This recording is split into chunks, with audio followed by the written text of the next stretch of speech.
Hello, അങ്ങനെ നമ്മൾ ഭക്ഷണം കഴിക്കാൻ വേണ്ടി പോയിട്ടുണ്ടായിരുന്ന ആദാമിൻ്റെ ചായക്കടയിലേക്കാണ് കേട്ടോ. ഒരുപാട് പേര് പറഞ്ഞു കേട്ടിട്ടുണ്ട് ഈ ഷോപ്പിനെ പറ്റിയിട്ട്. ആദ്യമായിട്ടാണ് കേട്ടോ ഞാൻ അവിടെ പോയിട്ടുണ്ടായിരുന്നത്.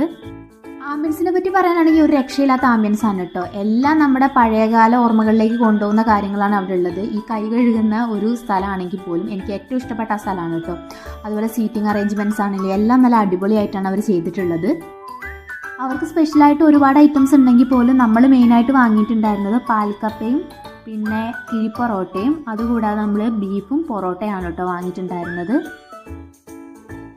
അങ്ങനെ നമ്മൾ ഓർഡർ ചെയ്ത ഫുഡ് ഐറ്റംസൊക്കെ ഒരു 10-15 മിനിറ്റ് കഴിഞ്ഞപ്പോൾ വന്നിട്ടുണ്ടായിരുന്നു കേട്ടോ. പാൽക്കപ്പയാണെങ്കിലും കിഴിപ്പൊറോട്ടയാണെങ്കിലും ഒക്കെ അടിപൊളി ടേസ്റ്റ് ആയിരുന്നു. കൂട്ടത്തിൽ ഏറ്റവും അടിപൊളി ഐറ്റം എന്ന് പറയുന്ന ബീഫായിരുന്നു കേട്ടോ. അടിപൊളി ടേസ്റ്റ് ആയിരുന്നു. പക്ഷേ ക്വാണ്ടിറ്റി വൈസ് നോക്കുമ്പം ഭയങ്കര കുറവായിരുന്നു. 2 പേർക്കുള്ള പോർഷനാണെന്ന് പറഞ്ഞിട്ടാണ് കേട്ടോ നമ്മളത് ഓർഡർ ആക്കിയിട്ടുണ്ടായിരുന്നത്. പക്ഷേ ഒരാൾക്ക് കഷ്ടിക്കേ ഉള്ളൂ. എന്തായാലും നമുക്ക് ആദാമിൻ്റെ ചായക്കുള്ള ഒരു അടിപൊളി എക്സ്പീരിയൻസ് ആയിരുന്നു കേട്ടോ.